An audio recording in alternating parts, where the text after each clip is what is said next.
আর কিছু লাগবো?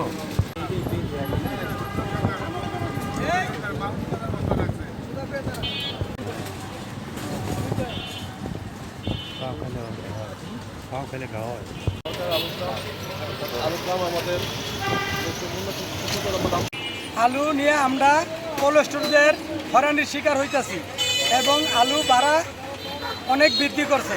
আলু আমরা 4 টাকা থেকে 4.5 টাকা কেজি প্রতি বাড়ার দাবি জানাইতেছি। হ্যাঁ, এখন 6 টাকা কেজি আলুর ভাড়া। আমাদের কৃষক নাজেহাল হয়ে দিতেছে। কৃষকের কোনো পায়ের তলায় মাটি নেই। কৃষক যদি না বাঁচে দেশ কীভাবে বাঁচবে?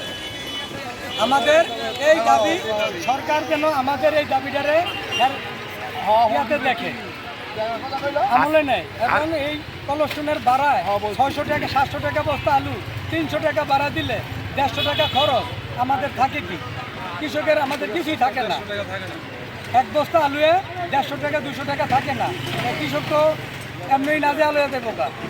এই জন্য আমাদের এই আলু নিয়ে দাবি।